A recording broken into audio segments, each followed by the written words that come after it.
नमस्कार. क्राईम या मालिकेत मी तुम्हा सगळ्यांचं स्वागत करतो. असं म्हणतात की लोभ हा मनुष्याचा सगळ्यात मोठा शत्रू.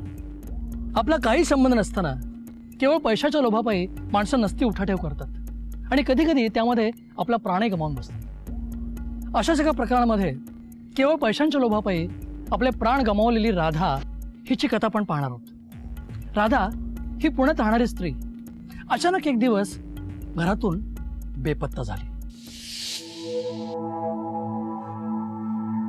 नमस्कार साहेब. नमस्कार. बोला, काय झालं? साहेब, काल दुपारपासून माझी बायको बेपत्ता आहे. तक्रार नोंदवायची होती. ती कालपासून बेपत्ता आहे आणि तू आज तक्रार दाखल करायला आलाय. तुमच्यात काय वाद झाले होते का? हो, काल आमच्यात वाद झाला होता.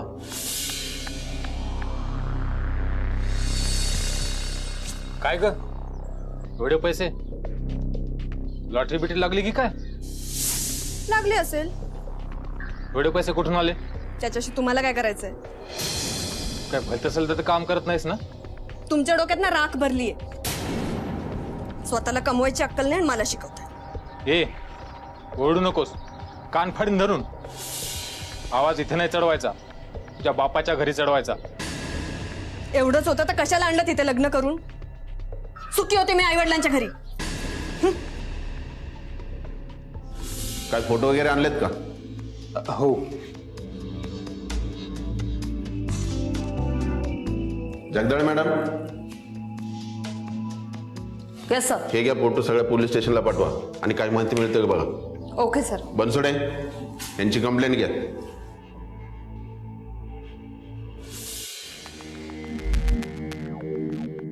अरे संभाजी, अरे ती रात्रभर घरी नाही आली. जीवाचं काही बरं वाईट तर करून घेतलं नसेल ना तिने? अरे तू असा वाईट विचार करू नकोस. तिच्या डोक्यामधला राग अजून शांत झाला नसेल म्हणून ती मैत्रिणीकडे गेली असेल किंवा माहेरी गेली असेल. तू काळजी नको करू. आपण पोलिसांकडे कंप्लेंट केली आहे ना, पोलीस शोधतील तिला. तू चल. 2 दिवस उलटून गेले होते पण राधाचा काहीच ठाव ठिकाणा नव्हता. आपला सुखी संसार नेटकेपणाने सांभाळणारी बाई अचानक कोणाला न सांगता घरातून गायब कशी काय होते? नेमकं काय घडलं तिच्या आयुष्यात की तिला आपलं घर सोडून जावं असं वाटलं? की कोणी तिचा खून केला असावा? या सगळ्या शक्यतांवर पोलीस विचार करत होते. या घटनेला थोडाच अवधी झाला होता आणि अचानक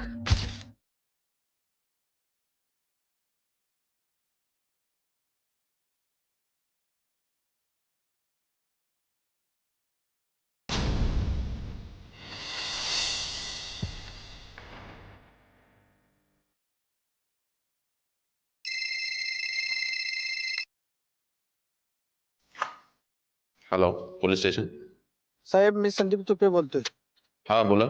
नदीवर एका बाईचं प्रेत पडलंय. तुम्ही कुठून बोलताय? मी गावाबाहेरच्या नदी काठावरून बोलतोय. तुम्ही तिथेच थांबा, आम्ही येतो लगेच.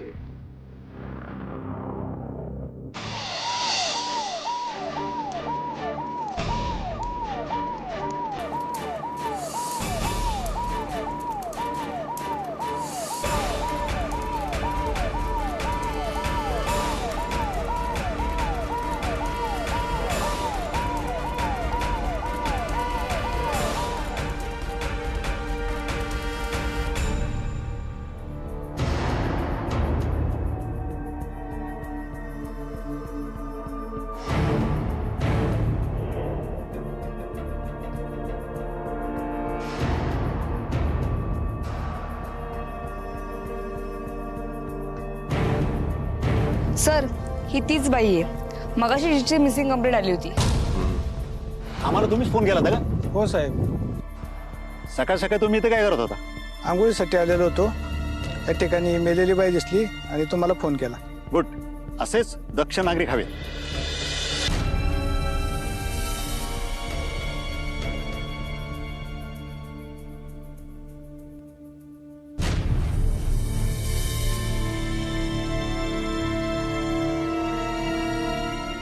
मोबाईल आहे, बॅग दे.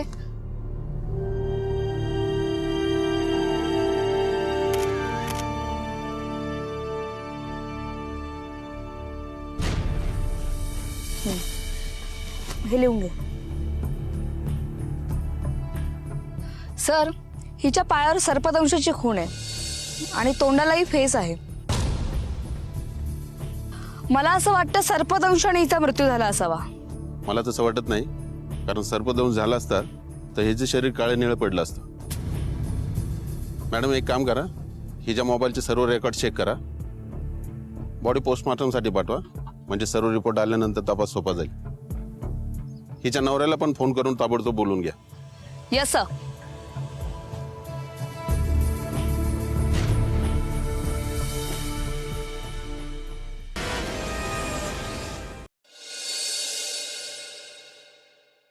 नमस्कार साहेब. नमस्कार. मला बोलवलं तुम्ही? हो, मला तुझ्या बायकोबद्दल बोलायचंय. हा तुझ्या बायकोचा फोटो? हो साहेब, हीच माझी बायको आहे. हिचा मृतदेह नदीकाठी सापडलाय. म्हणजे राधा गेली. दिलीप, माझी राधा गेली. सावर स्वतःला. पण साहेब हे कसं झालं? मला एक सांग, तुझ्या बायकोचे कुठे बाहेर संबंध वगैरे? नाही म्हणजे संशय म्हणून विचारतो. नाही साहेब, असं काही नाही. असं काही असतं तर मला शंका आलीच असते. ठीक आहे, तुम्ही तक्रार दाखल करा आणि हॉस्पिटलमध्ये जाऊन डेड बॉडीची खात्री करून घ्या.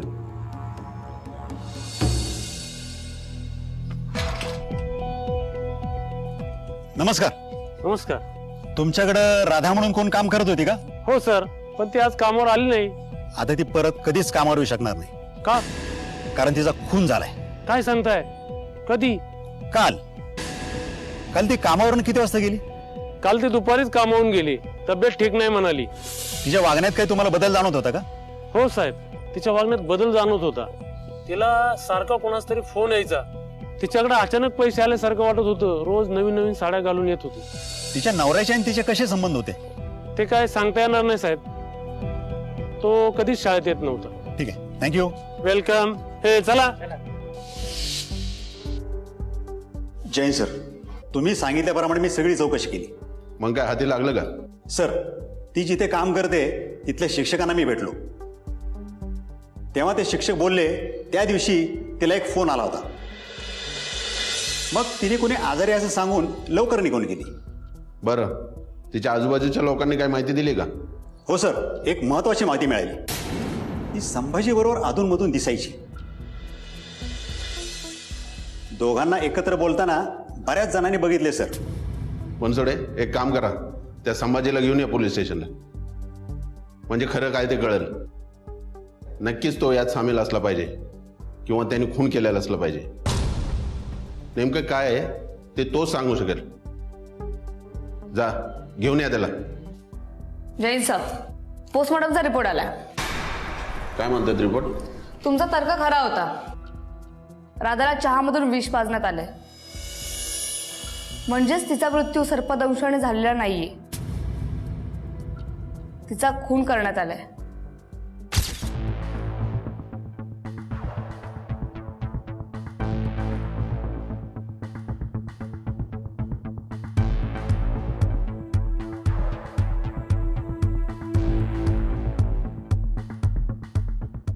तुमचा नवरा कुठे आहे? कामावर गेलेत ते. काल दुपारी घरी होते की बाहेर गेले होते? घरीच होते. खरं सांगताय? खरं सांगते, कशाला खोटे सांगेल. पण केलंय काय त्यांनी? तुमचा नवरा आता कुठे भेटेल ते सांगा. त्यांनी काय केलंय हे तुम्हाला कळेलच. सांगितलं ना, ते कामावर गेलेत. कुठे काम करतात?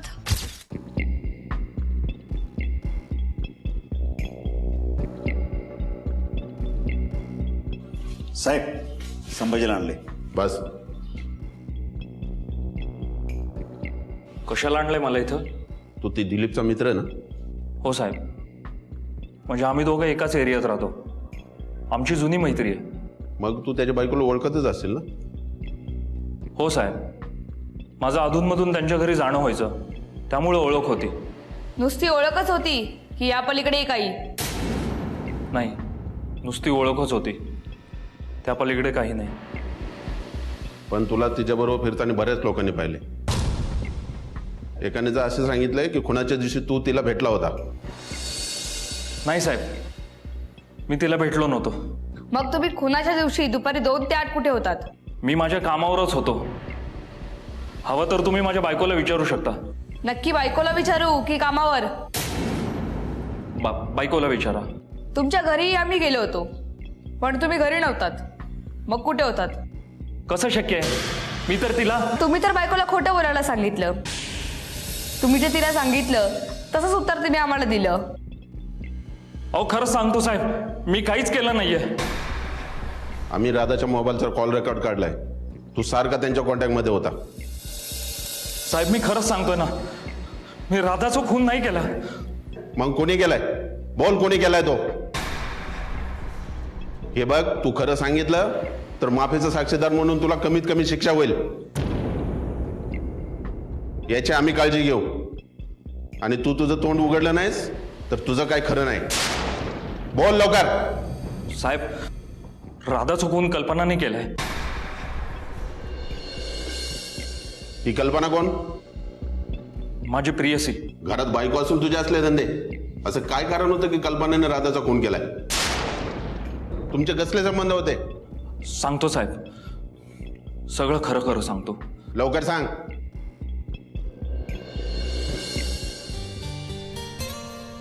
मग आता कधी येणार परत भेटायला मला तू? तू बोलवशील तेव्हा? अरे हो, पण 5-6 दिवसात हे येत आहे, त्यामुळे इतक्यात आपल्याला भेटायला जमणार नाहीये. हो. आणि गेले की करतेच की कॉल तुला मी. हो, त्याची तर वाटच बघतोय मी. हो हो.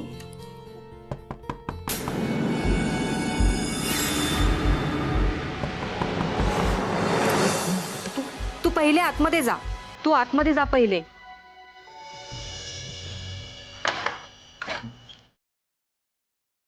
तू अशी अचानक? अगं, माझं थोडं काम होतं तुझ्याकडे. हां बोल ना, काय काम होतं? नाही म्हणजे मी आत आलं तर चालेल का? हो ठीक आहे. बोल ना ग, काय काम होतं तुझं? अगं 1000 रुपये उसने हवे होते. 8 दिवसात परत देईन मी. बरं ठीक आहे, तू थांब, मी आणतेच.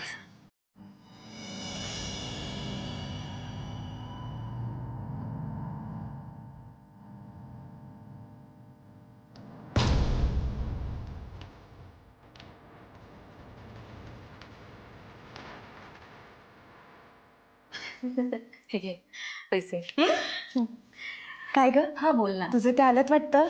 नाही ग, नाही आले नाही ते अजून. म्हणजे त्यांना यायला अवकाश अजून थोडा, म्हणजे एक 5-6 दिवस तरी आहे. तू ये ना. दे ना मी. हो तुझा. हो ये.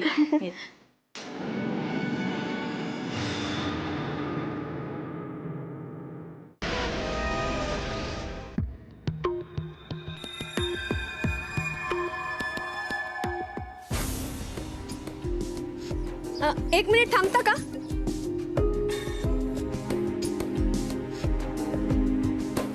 तू इथं काय करतेस?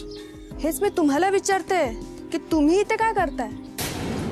तू काय बायको आहेस माझी मला विचारायला? बायको नाहीये, पण मला बायकोला जाऊन सांगायला 10 मिनिटं सुद्धा लागायची नाहीत. सांग. तिचा माझ्यावर विश्वास आहे, मला काही फरक नाही पडत. ठीक आहे, मग येते संध्याकाळी घरी सांगायला. मग काय फरक पडतो ते दिसेलच तुम्हाला. अगं राधा, ऐक ना, लगेच काय चिडायचं? तुला माझं चांगलं झालेलं बघवत नाही का? कोणाला कशाला काय सांगायचं? सांगायची तशी काही गरज नाहीये, पण न सांगून मला काय फायदा होणार?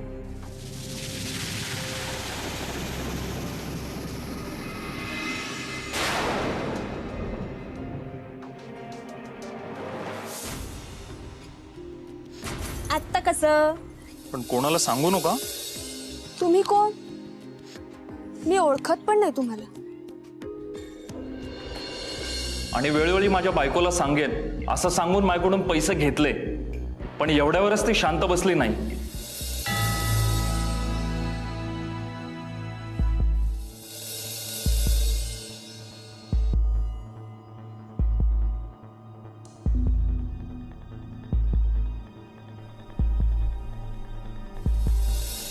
तेव्हापासून तिच्याबद्दल माझ्या मनात राग निर्माण झाला होता.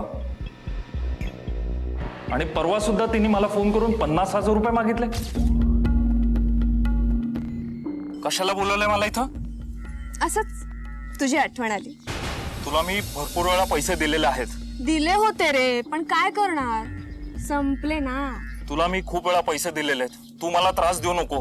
ही सरळ सरळ माझी फसवणूक आहे. असं? तू नाही का तुझ्या बायकोला फसवत? तो माझा प्रश्न आहे. ओ, मग तुझी बायको माझी मैत्रीण आहे, मग तिला सांगायचं की नाही सांगायचं हा पण माझा प्रश्न आहे, नाही का? किती पैसे हवेत तुला? 50,000. काय? तू सरळ सरळ मला ब्लॅकमेल करतेस?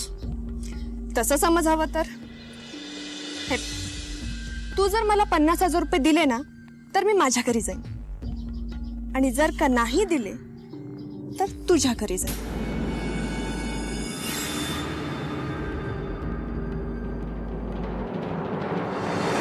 दादा संभाजीला सारखं सारखं ब्लॅकमेल करू लागली. पैशांची चटक लागल्यामुळे ती त्याला धमकावून पैसे मिळू लागली.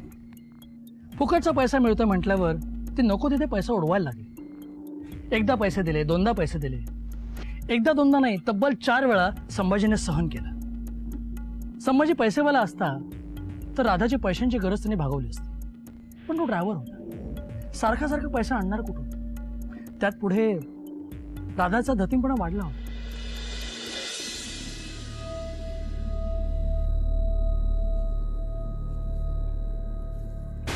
काय हो संभाजीराव, काय झालं तुम्हाला? असा चेहरा का पाडून बसलाय तुम्ही? अहो, चेहरा उतरणार नाही तर काय उतरणार? का, काय झालं? तुझी ती मैत्रीण राधा आता मला ब्लॅकमेल करतेय. एकदा पैसे दिले, दोनदा पैसे दिले, पण ऐकतच नाही. आता तर चक्क 50,000 रुपये मागतेय. कुठून आणणार एवढे पैसे मी? पैसे तर तिला हवेतच, आणि तिला जर पैसे नाही दिले तर मला म्हणते तुमच्या बायकोकडे जाईन आणि आपल्या संबंधांबद्दल सगळं सांगेल. माझा संसार उद्ध्वस्त होईल. माझ्या मुलाचं काय होणार? आणि आपल्या दोघांची जी बदनामी होईल ती वेगळीच. तुम्ही काही काळजी करू नका, ती माझी चांगली मैत्रीण आहे. तिला मी बरोबर समजावेल. मला इथे कशाला आणलंयत? संभाजी, तूच सांग तिला तुझ्या भाषेत, तिला इथे कशाला आणलंय ते. आपल्याबद्दल पोलिसांना सगळं कळलेलं आहे. आपण पूर्णपणे यामध्ये अडकलेलो आहोत. सगळं खरं खरं सांग. सांगते. माझा नवरा कामानिमित्त परगावी असतो. मला भीती वाटली, जसं संभाजीला तिनं ब्लॅकमेल केलं तसं ती मलाही करेल, म्हणून मी तिला घरी बोलावून घेतलं. का ग, मला का बोलवलंस आज अचानक? अगं, एकटीला घरात बसून कंटाळा आला होता. म्हणलं तुला बोलवून चहा घ्यावा, म्हणजे गप्पाही होतील आपल्या. चालेल. नाही म्हणजे कसं आहे, घरी जाऊन मला वेगळा चहा करायला नको. जा पटकन करून आण. आता आणते.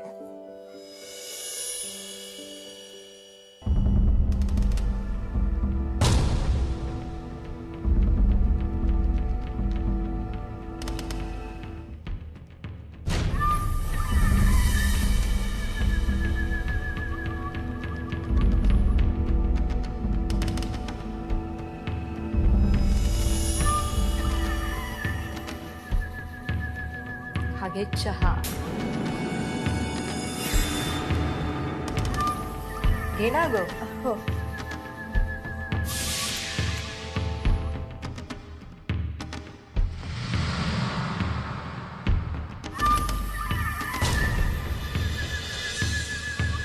त्यानंतर कल्पनेने मला फोन करून घरी बोलवलं.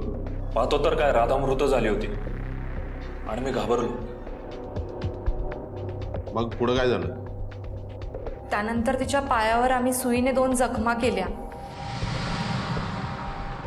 जेणेकरून लोकांना वाटावं की ती साप चावूनच मेलीये. मग मी तिला साहेबांच्या गाडीत टाकलं आणि कोणाचं लक्ष नाहीये बघून नदीकाठी फेकून दिलं. दुसऱ्या दिवशी दिलीप मला म्हणाला की त्याची बायको हरवली आहे, म्हणून मी त्याच्याबरोबर त्याची बायको हरवली आहे ही तक्रार दाखल करण्याकरता आलो. तिच्याजवळ सापडलेल्या मोबाईलने तुमचा घात केला.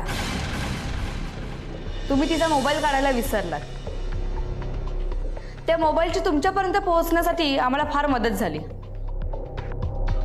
संभाजी, एवढी चांगली बायको असताना तू बाहेर संबंध ठेवलेस, आणि तू ग स्वतःचं चारित्र्य सांभाळायच्या नादात 2 संसार उद्ध्वस्त केलेस. आणि ती राधा लोभी स्वभावामुळे स्वतःचा जीव गमावून बसली. काय मिळालं हे सगळं करून? तुम्हा सगळ्यांना शिक्षा ही झालीच पाहिजे.